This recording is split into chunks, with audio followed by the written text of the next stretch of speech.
जिन मुद्दों से सिर्फ राजनीतिक मकसद हासिल किया जा सकता है, राजनीतिक लाभ लिया जा सकता है। और इसी तरह से मैं इस बात को भी मैं देख रहा हूं कि ये ओपीएस तो चल रहा था, बंद कब हुआ? हमने तो बंद नहीं किया। और पूरे देश भर में सबसे पहले ओपीएस को बंद करके एनपीएस शुरू करने वाली कोई अगर सरकार थी, कोई स्टेट थी, तो हिमाचल प्रदेश की थी।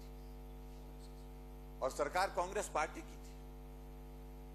और कांग्रेस पार्टी के सबसे बड़े नेता आज तक के इस हिमाचल प्रदेश में रहे, आज हमारे बीच में नहीं है। श्री वीरभद्र सिंह का यह निर्णय था।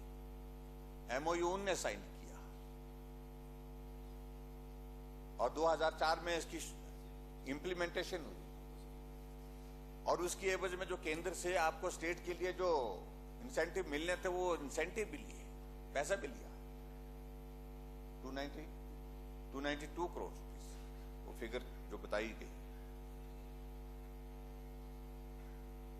उस वक्त ना कर्मचारियों ने सोचा इस पर, ना ही कांग्रेस पार्टी ने सोचा।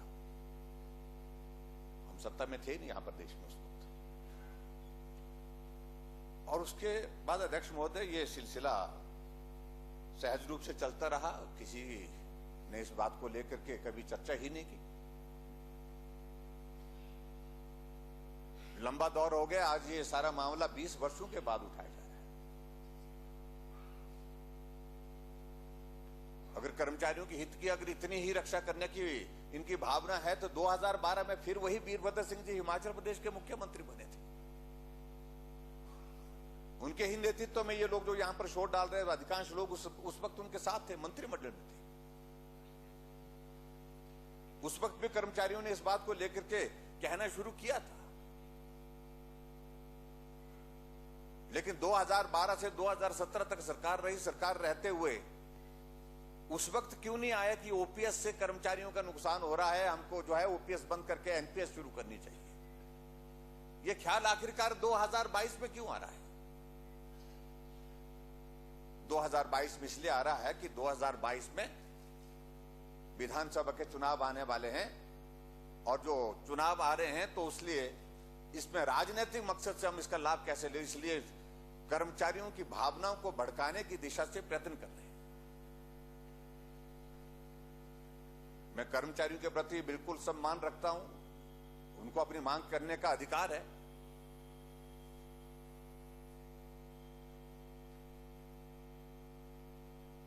और कर्मचारियों के हित के लिए हिमाचल प्रदेश की सरकार ने जब जितना बेहतरीन हम कर सकते थे, जितना बेहतर कर सकते थे इस कोविड के दौर में भी हमने करने की कोशिश की है। और इस सारे सिलसिले में हमने हाई पावर कमेटी कॉन्स्टिट्यूट की है। वो सारी चीजों को लेकर के कोशिश कर रही कि रास्ता कुछ निकल सकता है तो उसमें हम आगे बढ़े। लेकिन आज की तारीख इनके साथ चर्चा, इन नेताओं की, इन्होंने भी उनके नेताओं के साथ, कुछ नेताओं के साथ चर्चा करके निर्धारित की कि विधानसभा का सत्र है, विधानसभा का सत्र का ये अंतिम दिन है और इस दिन आप लोगों ने इस प्रकार से इसका जो है ये करना चाहिए, इस आंदोलन करना चाहिए।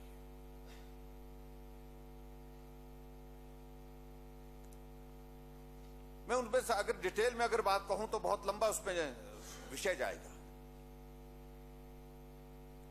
अभी हाल ही में जिन राज्यों में इनकी सरकारें हैं, वहां की परिस्थिति क्या है? और उन दोनों राज्यों में, राजस्थान और छत्तीसगढ़ में 1 साल के बाद वहां पे चुनाव आने वाला है। वहां पर ओपीएस लागू करने की बात कह रहे हैं, लेकिन उसके बावजूद ओपीएस लागू करने की स्थिति में नहीं बन पा रहे। महज नोटिफिकेशन करके ओपीएस लागू नहीं हो सकती। और जो कर्मचारियों का जो पैसे का जो शेयर जो मार्केट में इन्वेस्टेड है, पीएफआरडीए ने बड़ा स्पष्ट शब्दों में कहा है कि जो पैसा अलग टर्म्स एंड कंडीशन के साथ मार्केट में इन्वेस्ट किया हुआ है, उस पैसे को हम वापिस नहीं दे सकते हैं। और ना ही उस एमओयू में जिक्र है, ना ही इस प्रकार का प्रावधान है। ये तो हमने नहीं किया, ये तो उन्होंने उस वक्त जब एमओयू पर साइन किए उस वक्त देखना चाहिए था कि अगर आने वाले समय में हमको अगर ओपीएस को फिर से लागू करना है तो उसमें प्रोविजन उसमें अवेलेबल है कि नहीं है।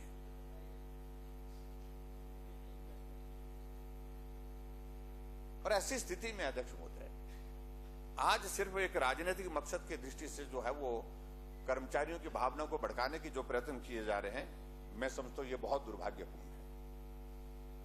मैं अभी हाल ही में इनके दोनों मुख्यमंत्रियों के साथ हमारा अलग अलग बैठकों में, कार्यक्रमों में रहने का अवसर प्राप्त हुआ। हमने कहा कि आप लोगों ने ये शुरू किया, बोलते हमने शुरू तो किया है लेकिन है बहुत मुश्किल।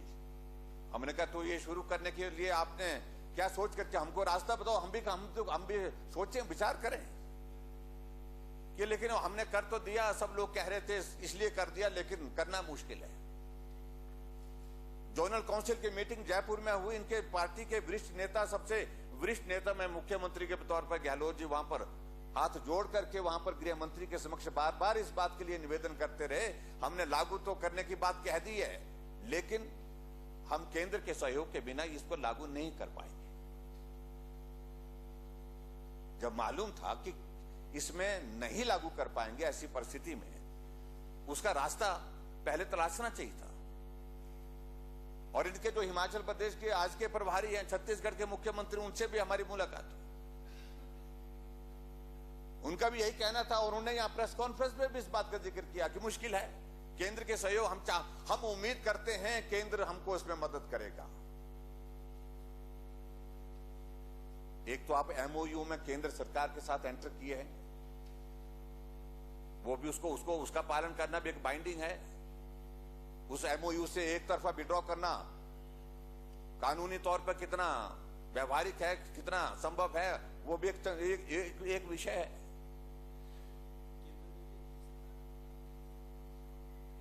और उसके बाद अध्यक्ष महोदय 2003 के बाद सरकार इनकी 10 वर्ष तक रही, प्रदेश में सरकार इनकी रही, केंद्र में सरकार इनकी रही, लेकिन उसके बावजूद अगर कर्मचारियों का हित अगर सही मायने में इनके मन में था, इनके दिल में था कि इनका हित होना चाहिए, तो उस वक्त करते ना जब इनकी सरकार प्रदेश में भी थी और दिल्ली में भी थी, लेकिन नहीं कर पाए। या आज का दिन, आज का ये अवसर, या आज का समय क्यों ढूंढा हुआ है?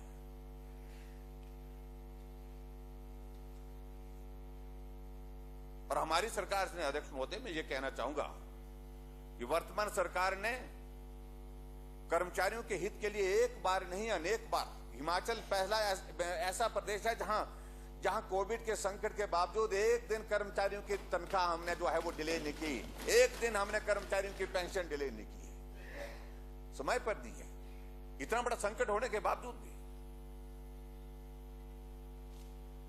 और हमारी सरकार ने 1/4/2019 से 10% से जो अंशदान इनका जो अंशदान बढ़ाने की जो बात थी इनके लिए, उसको हमने 14% किया, और जिससे इन कर्मचारियों को 175 करोड़ रुपए का अतिरिक्त लाभ मिल रहा। 175 करोड़ रुपीज स्टेट गवर्नमेंट उसमें जो है वो पैसे दे करके और मदद कर रही है, इनको लाभ मिला। और इससे राज्य के 1 लाख से अधिक एनपीएस कर्मचारी लाभान्वित, 1 लाख से ज्यादा कर्मचारी पर इससे लाभान्वित हुए।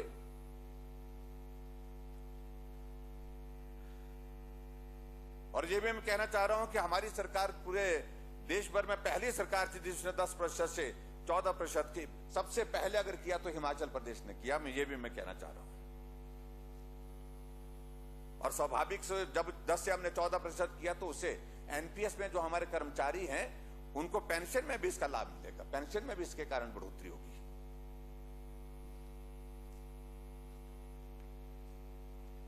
अध्यक्ष महोदय मैं ये भी कहना चाह रहा हूं, इस समय प्रदेश सरकार एनपीएस के अंतर्गत सरकारी अंशदान पर 911 करोड़ रुपए की राशि प्रतिवर्ष खर्च कर रही है, जबकि वर्ष 2017-18 के दौरान यह राशि 250 करोड़ रुपए की ही थी।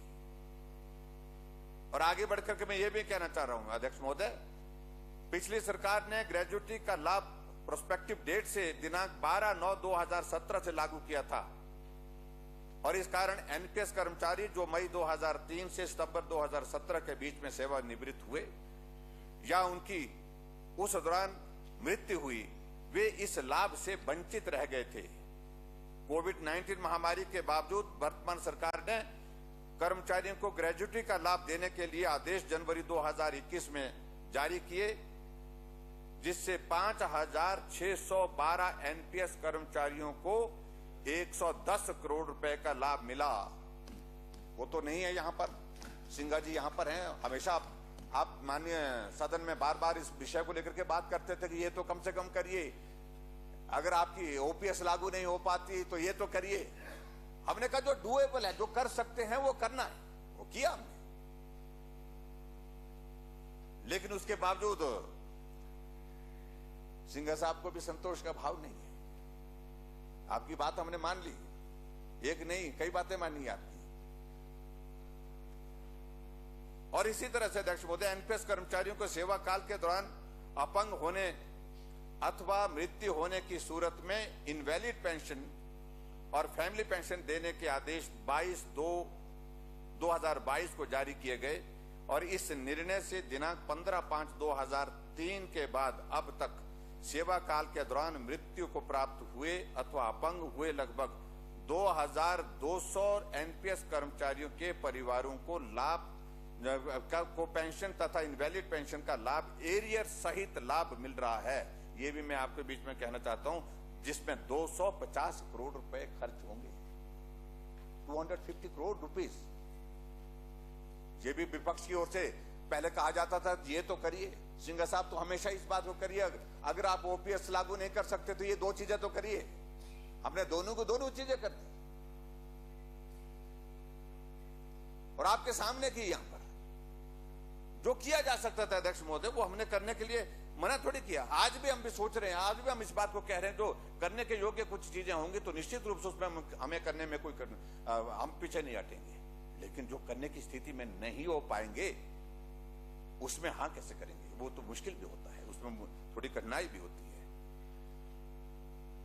अध्यक्ष महोदय, राष्ट्रीय पेंशन प्रणाली के अंतर्गत आने वाले कर्मचारियों को सेवा निवृत्ति उपदान एवं मृत्यु उपदान डेथ कम रिटायरमेंट ग्रेजुटी का लाभ प्रदान किया जा रहा है, जिसकी ऊपरी सीमा को दिनांक 1/1/2016 से 10 लाख से बढ़ा करके उसको 20 लाख किया गया है। ये भी हमने कर्मचारियों के हित में किया है। और इसी तरह से अध्यक्ष महोदय, प्रदेश सरकार के भरसक प्रयास के कारण भारत सरकार ने एनपीएस कर्मियों को आयकर में विभिन्न छूट प्रदान की है, जैसे पेंशन कोष के 60% की अंतिम निकासी को पूर्णतः कर मुक्त कर दिया गया है। पेंशन कोष के 40% भाग जिसकी एन्युटी परचेज की जाती है को भी पूर्णतः एक मुक्त जो है वो उसको भी कर मुक्त कर दिया गया है, जिसके अलावा सरकारी अंशदान के 4% को भी जो है उसको मुक्त कर दिया गया है। और इसी तरह अध्यक्ष महोदय, इसके अलावा एनपीएस कर्मचारियों को अन्य कर्मचारियों की तरह leave encashment, GIS, x gratia, medical reimbursement का लाभ प्राणी पेंशन प्रणाली में आने वाले कर्मचारियों के सम्मान दिया जा रहा है, इनके बराबर दिया जा रहा है। इसलिए अध्यक्ष महोदय, मैं उन सारे जो मित्र हमारे यहां से उठ करके चले गए, क्योंकि पूरे देश भर में उनकी नैया डूब गई और हिमाचल प्रदेश में उनको लग रहा है कि कर्मचारियों को इस प्रकार से बरगला करके, उनको गुमराह करके, उनको इस प्रकार से हम उनकी भावनाओं को भड़का करके अपनी नैया को बचाने की कोशिश कर दिया। अध्यक्ष महोदय, मैं कह रहा हूं कि नहीं बचेगी। जो कांग्रेस आज पूरे देश भर में खत्म हुई, आज हिमाचल प्रदेश में भी उसकी बचने की गुंजाइश है, संभावना है। इस बात को लेकर के मैं बड़ा स्पष्ट कह रहा हूं कि वो गुंजाइश नहीं है और हम भी छोड़ेंगे नहीं, कतई नहीं छोड़ेंगे गुंजाइश। और प्रश्न उनके सामने ये होना चाहिए, आखिरकार कांग्रेस पूरे देश भर में समाप्त हो रही है, उसके लिए दोषी कौन है? दोषी अगर है तो स्वयं उनके कारनामे, उनके जो काम करने के तरीके, जो भ्रष्टाचार की सारी सीमाएं उनने लांघ दी, पूरे देश भर ने तय कर दिया, पूरे देश के लोगों ने तय किया कि इस कांग्रेस को सत्ता में लाने के लिए सोचना भी नहीं चाहिए।